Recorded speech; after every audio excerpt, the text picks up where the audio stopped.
పాల్గొన్నటువంటి పిఎస్సి సుబ్రహ్మణ్యం గారికి, doctor P Shantamma గారికి, కన్నాల రామకృష్ణ గారికి,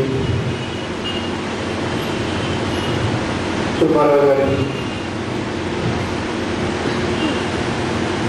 విశ్వ విజ్ఞాన విద్య అంతర్జాతీయ సభా సభ్యులకు, సభ్యేతరులకు, పట్టణ ప్రముఖులకు, అతిథులకు, పత్రికా పాత్రికేయులకు నా హృదయపూర్వక నమస్కారాలు. విశ్వ విజ్ఞాన విద్య ఆధ్యాత్మిక పీఠం యొక్క తత్వం, ఆ తత్వంలో ఉన్నటువంటి విశిష్టత, పీఠం యొక్క చరిత్ర మన సోదరులు సోదరిమణులు మీ ముందు తెలియజేయడం జరిగింది. అదేవిధంగా అంశమైనటువంటి గ్రంథంలో ఉండేటువంటి మహత్తరమైనటువంటి అంశాలను శ్రీమూర్తిగా ఈ సమాజంలో పడేటువంటి బాధని, కష్టాలు గ్రంథం ద్వారా, మనసు గ్రంథం ద్వారా శాంతంగా చక్కగా తెలియజేయడం జరిగింది. ఈ యొక్క పీఠం ఆధ్యాత్మిక తత్వం, సామాజిక తత్వం, యోగిక తత్వంతో ముడిపడి ఈశ్వరు ఏకత్వ ప్రతిపాదించినటువంటి తత్వాన్ని మానవాళికి ప్రబోధిస్తూ మానవత్వమే ఈశ్వరత్వము అనే విధానంలో పయనింపజేసేటువంటి తాత్విక స్వరూపం విశ్వ విజ్ఞాన విద్య ఆధ్యాత్మిక పీఠము. అంచేత ముందుగా ఈ పీఠం యొక్క నామకరణమైనటువంటి విశిష్టతను మనం గమనించినట్లయితే విశ్వ విజ్ఞాన విద్య ఆధ్యాత్మిక పీఠము. విశ్వము అన్నప్పుడు ఈ యొక్క సృష్టి, ఈ యొక్క సృష్టిలో ఉత్కృష్టమైనటువంటి జీవి మానవుడు. ఎందువల్ల మానవుడు ఉత్కృష్టమైనటువంటి జీవి అని చెప్పబడుతున్నాడు అన్నప్పుడు 84 లక్షల జీవరాశులను క్షాళన చేసుకుని అభివృద్ధించినటువంటి ఉత్కృష్టమైనటువంటి జన్మ మానవ జన్మ. అన్ని జీవుల్లో కన్నా, ఈ సకరాత్మకమైనటువంటి జీవుల్లో కన్నా ఉత్కృష్టమైనటువంటి జన్మగా పరిగణింపబడడానికి కారణము మానవుని యొక్క మేధాశక్తి చేత మానవుడు ఉత్కృష్టమైనటువంటి జీవిగా పరిగణింపబడుతున్నాడు. మరి సృష్టిలో అనేక రకాలైనటువంటి జంతువులు ఉన్నాయి, అనేక రకాలైనటువంటి దేవదాలు ఉన్నాయి. మరి అన్నింటిలో కన్నా మానవుడు ఎందువల్ల గొప్పవాడు కాబడుతున్నాడు అని మనం విశ్లేషించుకున్నట్లయితే మానవుని యొక్క మేధాశక్తి అమోఘమైనది.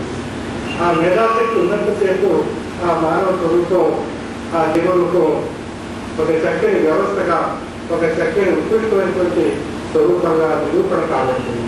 ఆ మేధాశక్తి కానీ మానవుడికి లేకపోయినట్లయితే క్షీణించిపోయినా, కోల్పోయినా ఆ మేధాశక్తి చేత మానవుడు నిరుపయోగం కాబడుతున్నాడు. ఇంకా మేధాశక్తి ఉన్నంత వరకు ఆ మానవునికి ఒక ప్రత్యేక విలువ కల్పింపబడుతుంది. అంటే మేధాశక్తి ఉత్కృష్టమైనటువంటి స్థాయిలో మానవుడు పొంది ఉండడం చేత మానవుడు ఉత్కృష్టమైనటువంటి జీవిగా పరిగణింపబడుతున్నాడు ఈ యొక్క సృష్టిలో. అటువంటి మానవునికి కావలసినటువంటి ఏది అన్నప్పుడు మొట్టమొదట విద్య కావాలి. ఇందువల్ల తాను పొందినటువంటి మేధాశక్తిని సరైనటువంటి తన యొక్క మనుగడకు తగినట్టుగా స్పందించి ప్రయాణం చేస్తూ తన యొక్క జీవనం సాగిస్తూ తన యొక్క దైనందిన జీవితంలో తనకు భగవంతుడు ప్రసాదించినటువంటి అనేక అంశాలు ఈ 4 పొందినటువంటి వాడే పరిపూర్ణమైనటువంటి మానవుడు అని చెప్పబడుతున్నాడు. ఇటువంటి పరిపూర్ణత్వాన్ని సాధించి ఆ యొక్క పరిపూర్ణత్వాన్ని పొంది తరిత చేసేటువంటి మార్గదర్శకమైనటువంటి తత్వమే విశ్వ విజ్ఞాన విద్య ఆధ్యాత్మిక యొక్క తత్వము.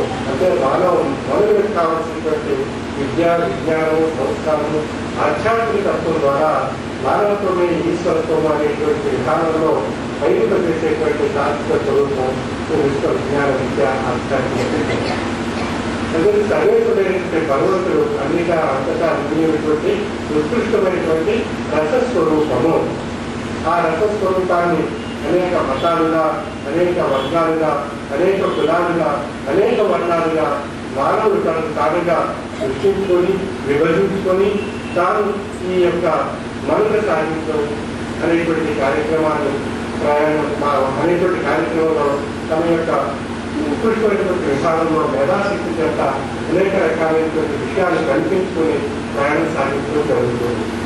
మరి అప్పుడు పూర్వం మానవ మనుగడను ఆ పంచభూతాల యొక్క 84 లక్షల జీవస్వరూపాల యొక్క అక్షర స్వరూపమే మానవుడు అని చెప్పబడుతున్నారు. ఈ సృష్టిలో ఆ పంచభూతాలు కానీ లేకపోయినట్లయితే, ఆ పంచభూతాలు ఏ ఒక్క భూతం కానీ లోపించినట్లయితే ఈ సృష్టిలో ఈ జీవరాశి మనుగడ సాగించేటువంటి అవకాశం లేదు. మరి పంచభూతాలు అన్నప్పుడు నిప్పు, నీరు, గాలి, భూమి, ఆకాశం ఇవన్నీ ఆ యొక్క జీవులకు మనుగడ కావాల్సినటువంటి ముఖ్యమైనటువంటి అంశాలు. ఈ అంశాలు మానవీయం ఏ విధంగా ఉన్నాయి అని ప్రశ్నించుకున్నట్లయితే, ఈ పంచభూతాత్మక పదార్థాలు మానవీయులు ఏ రూపంగా ఉన్నాయి అని ప్రశ్నించుకున్నట్లయితే, నీరు అనేటువంటి విషయం జీవ ద్రవ రసాయనిక రూపంగా ఉన్నటువంటి రూపంగాను, గాలి అనేటువంటి విషయం విశ్వాస రూపంగాను, నిప్పు అనేటువంటి విషయం ఉష్ణోగ్రత స్వరూపంగాను, భూమైనటువంటి విషయం మనుగడ సాగించేటువంటి స్వరూపంగాను, ఇక ఆకాశం అనేటువంటి విషయం భూమి అనేది జగద్రూపాత్మకమైనటువంటి శక్తిగాను తెలియబడుతున్నాయి.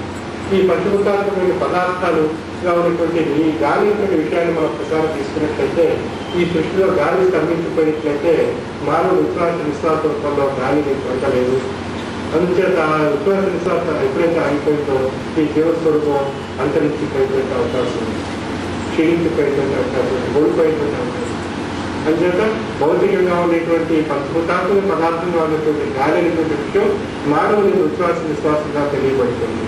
అంటే సృష్టిలో ఉన్నటువంటి ఆ పంచభూతాత్మకమైనటువంటి శక్తి మానవుని యొక్క పంచభూతాత్మకమైన పదార్థం స్వరూపంగా దేవురూపంగా ఉన్నటువంటి మానవునిలో ఆ యొక్క శాఖ రూపంగా తెలియబడుతుంది.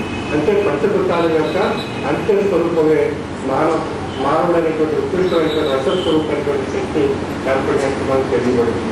అంటే ఆ రసస్వరూపమైనటువంటి శక్తి అనేటువంటి ఆ తీసుకోవడానికి భగవంతుడైనటువంటి ఆ స్వరూపం అది మానవుని నీటి ఉన్నటువంటి ఉత్కృష్టమైనటువంటి స్వరూపం మానవ రూపానికి మానవ మేధస్సుని తెలియబడకపోవడానికి కారణం ఏది అన్నప్పుడు దాంట్లో అనేటువంటి శక్తి ఆవహించి జలస్వరూపమైనటువంటి భావాలు మానవులుగా కలిగించి ఆ యొక్క భావాలను విడగాడి బయటికి రాకుండా అది ఒక తెరగా ఆ యొక్క మానవుని ఆవహించే తెర చేత తెరలో ఉండేటువంటి ఈశ్వర రసస్వరూపమైనటువంటి శక్తి తదేవాలు కావచ్చు ఏదైనా సృష్టి పవడిలో ఈ సృష్టిలో ఎవరు సృష్టి పవడారు మానవుని కావచ్చు ఈ రూపం సృష్టి పవడిని ఆ రూపంలో నీటి ఉన్నటువంటి ఏది అన్నప్పుడు ఈశ్వర రసస్వరూపమైనటువంటి శక్తి తదేవాలు కావచ్చు ఆ యొక్క రసస్వరూపమైనటువంటి శక్తి నీటి ఉన్నది.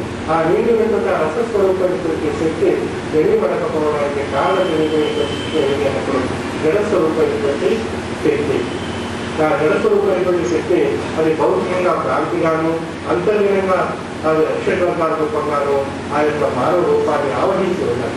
అంటే భౌతికంగా ప్రాప్తి అయినప్పుడు అది అనేక రూపాలుగా ఆశ్చర్యమైన విషయాలు మనలో కనిపించి ఆర్థికంగా కానివ్వండి అనేక రకాలైనటువంటి విషయాలు ఆశ రూపంలో మనకు కనిపించి అది మనుషులు పెట్టేస్తుంది. మన యొక్క మనసులో ఉండేటువంటి ఉత్కృష్టమైనటువంటి స్వరూపాన్ని బయటికి తెలియకుండా ఆ రసస్వరూపమైనటువంటి శక్తిలో బయటికి రాకుండా ఆ యొక్క విషయం మనుగడ పడేటువంటి స్థితిని కలిగించింది. భ్రాంతి అనేటువంటి ఆశ్చర్యమైనటువంటి విషయం అదేవిధంగా అంతర్లీనంగా ఉండేటువంటి బలమైన శక్తి అన్నప్పుడు మనుష్య వర్గాలు ఉన్నప్పుడు కామ క్రోధ మత లోప ఆశ్చర్యాలు ఇవన్నీ కూడా మానవుని ఉద్రేకాన్ని కలిగించి అనేక రూపాలుగా ఆ యొక్క మనసులో ఆ యొక్క మేధాశక్తిని మరుగున పెట్టేసి జ్ఞానం వైపు వెళ్ళకుండా ప్రయాణం చేయనివ్వకుండా మరుగున పెట్టేసి తనలో ఉండేటువంటి విశ్వాస నియమాలను కాల్చుకోవాలనేటువంటి ఈశ్వర రసస్వరూపమైనటువంటి శక్తి తెలియబడినటువంటి స్థితిలో మరుగున పెట్టేసరికి ఇంకా మానవాతీతమైనటువంటి శక్తి భగవంతుడు రూపంగా ఎక్కడో ఉంది అనేటువంటి విషయంలో అన్వేషణ చేస్తున్నారు. ఆ శక్తి గురించి తాను తెలుసుకోలేకపోవడం చేత అన్వేషణ ప్రారంభించాడు మానవుడు. ఇంకా ఆ శక్తి తెలియబడాలి అన్నట్లయితే ఏది అన్నప్పుడు ప్రార్థన యొక్క స్వరూపాన్ని అంతర్గతంగా ఉండేటువంటి అనిషేధంగానేటువంటి శక్తి తనకు తెలియబడాలి అన్నట్లయితే ఏంటి మార్గదర్శకమైన విధానంలో ఉన్నప్పుడు జ్ఞానము